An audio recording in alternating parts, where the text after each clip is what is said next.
Tonight, a risky proposition in the Arctic.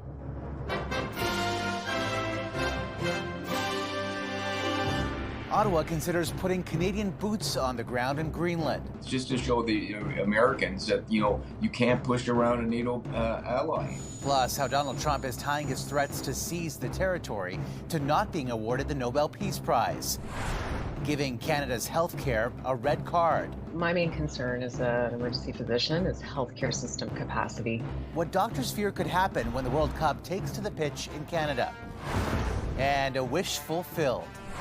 It just reminded me of Austin Matthews, and I wanted to be like him. How one young boy used his chance to make any dream come true to do something sweet for his hockey hero. Oh, dear.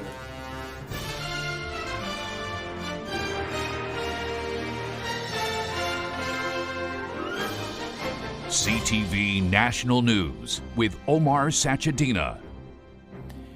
Good evening. The decades-long alliance between the United States and Europe is increasingly under threat tonight over Greenland. And despite the risks to Canada's own relationship with Washington, strong signals it's willing to go beyond just words to back the Arctic island. CTV's senior political correspondent Michael Couture has the details of a possible deployment. The picturesque landscape of Greenland could soon host a handful of Canadian soldiers. The members of our military would participate in training exercises with a number of European allies. They framed it as a long-planned military exercise. Canada's former ambassador to NATO says these deployments were originally planned to deter Russian action, but it could have the same effect on President Trump. Trump is taking it as a message, and perhaps, unspoken, the allies will think of that as a way of changing Trump's risk calculus. Canada's troop commitment would likely be less than the dozen soldiers Germany is sending to Greenland. Still, there could be blowback for Canada, as U.S. President Donald Trump is threatening tariffs on any ally that sends troops. Just to show the Americans that, you can't push around a NATO ally and threaten to take over a country against their will. Now, to minimize the political fallout, some suggest appealing to Trump in a different way. Try to turn the tables a little bit and say, let's all be in this together when it comes to the defense of the Arctic in North America, rather than make it appear as if somehow we're marshalling a force to defend Greenland from the Americans. NBC News is also reporting Trump is complaining to aides about Canada's vulnerability in the Arctic. That's despite Canada already committing $6 billion to an over-the-horizon radar system for the far north. We have to do more in our Arctic, but we also have to be kind of calm. More important thing is to work with our Arctic allies to deter and to get ready for any threat. But the source of that threat in a rapidly changing geopolitical landscape depends on where you are in the world. Omar? All right, Mike, thank you. The North American Aerospace Defense Command, or NORAD, which guards the U.S. and Canada, is also sending assets to Greenland for a long-planned training mission. The deployment is similar to this one involving Canadian forces last January. NORAD saying today its aircraft will soon arrive at the base to build upon defense cooperation between the U.S., Canada, and Greenland. NORAD says all activities pertaining to the operation have been coordinated with the Kingdom of Denmark, and Greenland has also been informed. Donald Trump is linking his stance on Greenland to his failure to win the Nobel Peace Prize, a revelation he made in a text message to Norway's Prime Minister. CTV's Washington Bureau Chief Joy Malbon on what it said. It's clear the president is still smarting over not winning a Nobel Peace Prize. In an extraordinary exchange, Donald Trump lashed out at Norway's prime minister, writing, "Dear Jonas, considering your country decided not to give me the Nobel Peace Prize for having stopped 8 wars plus, I no longer feel an obligation to think purely of peace." Trump goes on to say Denmark can't protect Greenland from Russia or China, escalating his threat to take the Arctic island. The world is not secure unless we have complete and total control of Greenland. Thousands protested over the weekend wearing their own version of MAGA hats, saying "Make America Go Away." Still, the president refuses to rule out military force to seize the Danish-owned territory. It is not easy when we wake up every morning to new threats. There are red lines which can't be crossed. Trump pushing those lines. He wants to own Greenland so badly he's threatened to use his favorite weapon, tariffs, on European nations opposed to his plan to take Greenland. I think that this can be resolved and should be resolved through calm discussion, making clear that the use of tariffs in this way is completely wrong. European leaders blasted Trump's actions, from counter tariffs to canceling a planned royal visit to the United States. The U.S. Treasury Secretary warns that retaliation would be unwise. The president is looking at Greenland as a strategic asset for the United States. We are not going to outsource our hemispheric security to anyone else. As NATO allies struggle with the president's territorial ambitions, Norway's prime minister replied to Trump, explaining an independent committee awards the Nobel Peace Prize, not his government. Omar? All right, Joy, thank you. And Greenland likely to be a key theme at this week's annual World Economic Forum meeting in Davos, a gathering of nearly 3,000 people from the worlds of business, government, and beyond. Donald Trump will be attending, and so is Mark Carney. CTV's Annie Bergeron-Oliver is in Davos with the Prime Minister. So, Annie, tell us what's on the agenda. Omar, the Prime Minister is one of a record 400 top politicians in Davos for the World Economic Forum. But it's one leader who's not even there yet, Donald Trump, who is raising the tension and dominating the conversation. Prime Minister Mark Carney will kickstart his time at the World Economic Forum with a fireside chat tomorrow and a speech later in the day all about what he calls the New World Order and Canada's approach. Expect him to talk about trade and the importance of diversifying Canada's trading partner, a message he has been spreading throughout this trip. But while trade and the economy may be topics the leaders here want to talk about, geopolitics and Trump's latest tariff threats are quickly taking over. A number of the 8 EU leaders facing Trump tariffs over Greenland will be at the World Economic Forum, including French President Emmanuel Macron tomorrow, who Carney will be meeting with. Right now, there is no indication the Prime Minister and Donald Trump will be meeting, but the two will be in Davos at the same time. Carney has said that if he runs into Trump, he will raise his concerns about Greenland and the fact that Canada stands with the people of Denmark and Greenland. Omar? Annie Bergeron-Oliver in Switzerland tonight. A 19-year-old Canadian woman was found dead this morning near a popular Australian tourist site. The woman was found unresponsive on Gari, an island off the country's east coast. Two men driving past the beach saw a pack of wild dogs near the body. Authorities say it's too early to know if the dogs were involved in the death. Since this morning, we have made contact, as in the QPS, with the Royal Canadian Mounted Police, and attempts will be made to contact her family over in Canada. Elsewhere, at least 40 people are dead after a train crash in Spain, with dozens more injured. The fatal incident happened when a Madrid-bound train derailed, its tail end crossing over to the opposite tracks and colliding with another train. Experts studying the site say a faulty rail joint may have played a role in the crash. Spain's prime minister has declared 3 days of mourning.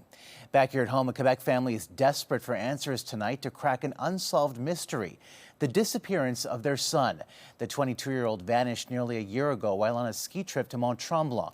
CTV's Denise Roberts with why there are still more questions than answers in his disappearance. This surveillance video is the last known sighting of Liam Toman. At 3 a.m. on February 2nd, he's seen leaving a bar and heading towards his hotel. His parents have scoured every frame, looking for clues. We would have loved to have additional video surveillance to track Liam down within those last steps because he just disappears by the side of the hotel. He says the lack of footage and clues over the last year has been frustrating. The family is speaking to the town council to ask for increased video surveillance of the area. We don't want this to happen to any other family again. So we're advocating for security upgrades within the ski village and the areas around the village. In the last year, the Tomans have made a dozen trips from Ontario to the ski resort. Working with police and volunteers, they've searched the area, handed out wristbands, and talked to tourists. In March, Liam's wallet was found in one of the parking lots. Our family believes Liam isn't here, but the answers are. Police say the investigation is ongoing. Right now, we don't have any credible information that saying something criminal has happened, but it's not excluded because everything's on the table. The SQ will be setting up a command post on the anniversary of his disappearance in the village, and there's a $50,000 reward for information that breaks the case.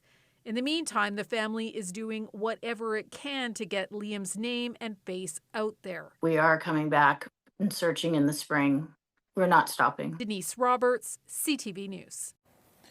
Further east, schools are closed across Nova Scotia where a nasty nor'easter is dumping snow on the region. Power was out for thousands and driving conditions remain treacherous. CTV's Paul Hollingsworth on the path of the storm and the damage it's leaving behind. A stormy day in the Maritimes that saw a major nor'easter dump a lot of snow.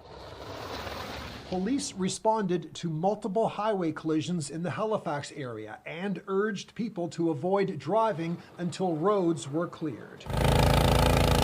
Many stayed home to dig out. We woke up without power, and I figured I might as well make the best of the situation and go outside and see if there was some shoveling to do. 140,000 homes and businesses in Nova Scotia lost their power in the morning. Roads are starting to clear up, but there is a lot of customers that have outages and a lot of power outages that we need to get to. Some areas of Nova Scotia and Prince Edward Island had snowfall amounts in the 30-centimeter range. And the heavy nature of the snow likely weighed on maybe some of the utility infrastructure in Nova Scotia. Some tree branches contributed to the power outages that province saw. Cleaning up snow mixed with rain is never an easy task. Very heavy. For some, there's an upside. Schools and universities canceled classes, paving the way for outdoor activities for people of all ages. It's a snow day, school's closed, parents have got to work, grandparents don't have to work. It's common for mild temperatures and heavy rainfall to come after a snowstorm in this part of the country, but that is not the case in the short-term forecast. Cold temperatures will hit this region over the next several days, which means this heavy snowfall, along with icy conditions, should stick around for quite some time. Paul Hollingsworth, CTV News, Halifax. And a winter storm south of the border causing treacherous driving conditions and leading to a massive pileup. This drone footage was taken near Grand Rapids, Michigan. Authorities say about 100 vehicles, including dozens of semi-trucks, were involved in the crash. Whiteout conditions may have played a role. Inflation in Canada ticked up slightly last month to 2.4% compared to December 2024. That's when Ottawa implemented a temporary GST break that helped some prices go down. Now they're back up, especially for groceries. CTV's Quebec Bureau Chief Geneviève Beauchemin spoke to an entrepreneur on the challenges that's creating for her. In the mix to bake these cookies, there's a secret ingredient. You have a passion for coffee? I'm obsessed, a little bit. Stephanie Presta started a home business, Montreal Latte Heart, combining that shot of caffeine with another passion, baking. So I infuse my cookies with my coffee, and the coffee makes the flavors really come out of the cookies. But that is now a recipe for higher costs. The latest Statistics Canada inflation numbers show coffee went up 30% annually, and that sweets were also pricier. Weather variability and lower yields just means that there's less coffee beans being produced and there's more global demand. That's driving the prices up. A similar story has unfolded for beef prices. They're up 16%. The cattle stock in Canada is low, boosting prices. The price hikes for coffee and beef are a big portion of the 5% overall inflation in grocery items. Still, economists see some positive signs in the report.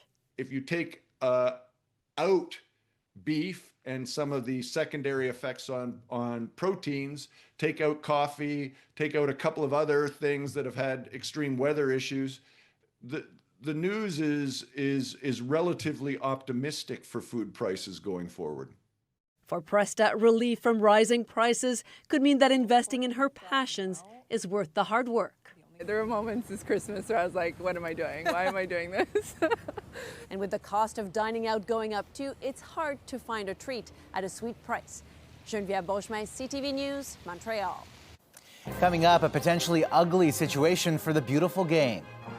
As we get closer and closer to the event is keeping a very close eye on what is happening globally. Warnings about how the World Cup could crush Canada's healthcare system. Plus, remembering fashion icon Valentino.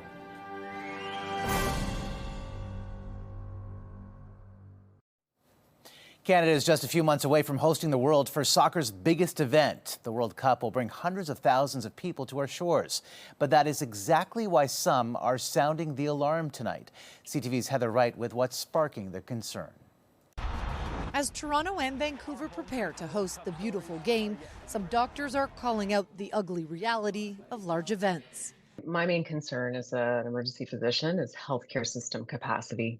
Dr. Catherine Varner says there are serious vulnerabilities in the healthcare system that need to be addressed before hundreds of thousands of soccer fans arrive in Toronto and Vancouver later this year. She warns if there is a mass casualty event, the system might not be able to handle it. At the Lapu Lapu Festival last year, the shooting that occurred at the Raptors parade, and working in the emergency department those nights in the World Series, I was just holding my breath, hoping that nothing like that happened because we had so little capacity. In a separate risk assessment, Public Health Ontario warns that measles, foodborne illnesses, and COVID-19 pose moderate health risks surrounding the World Cup. As we get closer and closer to the event is keeping a very close eye on what is happening globally for these infectious diseases. At a committee meeting today, some Toronto City councillors called on the province and Ottawa to help with added costs like health care.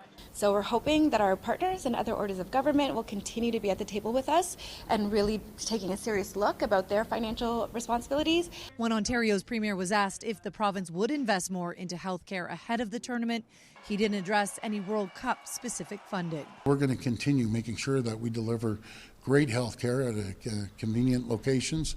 It is expected to cost nearly $400 million to host 6 World Cup matches here in Toronto. The price tag in Vancouver could be as high as $600 million for 7 matches. The first game played here in Canada goes June 12th. Heather Wright, CTV News, Toronto. New details emerging tonight about the arrest last week of Canadian actor Kiefer Sutherland. Sutherland was arrested after an alleged altercation with an Uber driver in Los Angeles. Law enforcement sources now say the driver is claiming Sutherland allegedly punched him multiple times and tried to choke him. The actor has yet to be charged, but is set to appear in court next month. Legendary Italian fashion designer Valentino has passed away. The designer, whose full name is Valentino Garavani, opened his first studio in 1959 in Rome, growing it into a fashion empire, his designs turning heads on runways and red carpets around the world. Credited with actually creating a vibrant shade called Valentino Red, he's being remembered for his unique impact. Nothing ever felt too fussy or too much. He had a wonderful way of, I guess, restraining himself to some degree, but always injecting a great air of femininity into all the clothing that he gave us. Valentino passed away peacefully at his home, surrounded by family. He was 93. Still ahead, the new chapter for a historic Canadian magazine.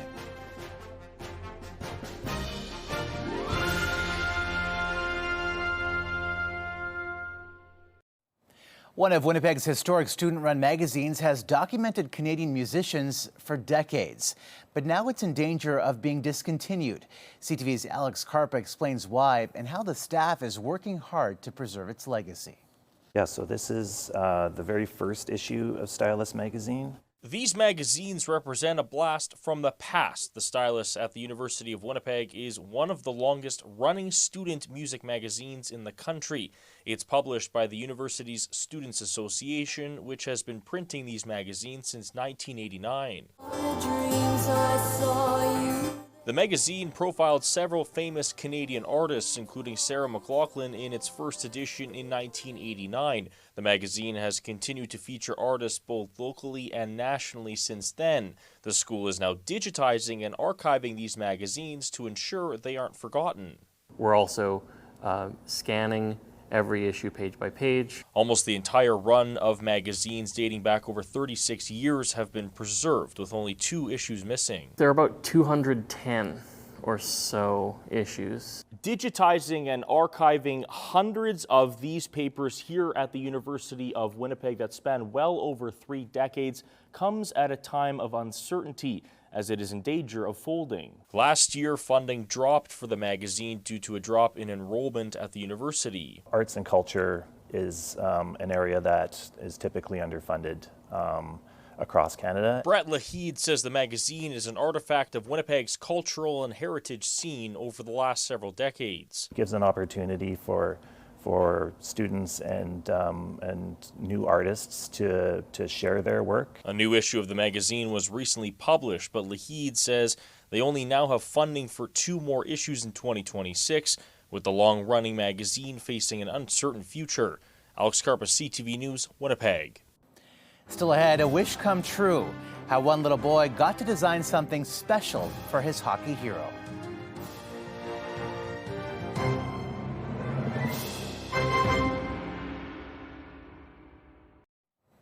We leave you tonight with a selfless act of a young boy who, even when he had the chance to make any wish come true, used it to give back. Here's CTV's Rahim Ladani. This is the moment Liam has been working towards for over a year, hanging out with his hockey idol, Toronto Maple Leafs captain Auston Matthews. I was very excited and happy to meet him. I know he's been dreaming of this moment for a really long time. Auston Matthews is incredible. It's his hero. You see, Liam loves hockey. He gets on the ice whenever he can, though it's sometimes challenging living with cystic fibrosis. He was first diagnosed with the respiratory disorder at 3 weeks old. At the time, we had no clue that we were carriers of it. So it was really scary for me. But I mean, as you can see, he's grown up to be an amazing little boy. And Dina's amazing 10-year-old is also selfless. And this is where Make-A-Wish Canada comes in. Known for creating life-changing wishes for children diagnosed with critical illnesses, the organization asked Liam what he wants. But instead of a vacation or a new toy, Liam wished for the chance to design custom skates and stick for the Leafs captain. It just reminded me of Auston Matthews, and I wanted to be like him one day. His heart is so full. He would literally give you the shirt off his back. So it doesn't surprise me that he wanted to do something special for his hero, Auston. Oh, dude. Look at these things. With the help of a custom designer from Calgary, Liam drew some of Matthews' favorite things. The Toronto Maple Leafs, Auston Matthews' dog, and Carlton the bear. I was supposed to use them as inspiration. When I saw the drawings, I was like, I'm just going to reproduce the exact drawing, and that's what's going to go on the skate. After Liam gifted Auston Matthews with the custom pair of skates and stick, Liam was then surprised with a replica version of both just for him. And these skates are also signed by Matthews himself. Is there anything he said to you that was really special? Yeah. He'll try to get as much goals as he can possibly for me. And as Matthews tries to follow through on his promise, he'll be keeping Liam's favorite saying in mind. Never give up. Rahim Ladani, CTV News. Beautiful, inspiring story. That's a snapshot of this Monday for all of us at CTV National News. Thank you for watching. Good night, and see you tomorrow.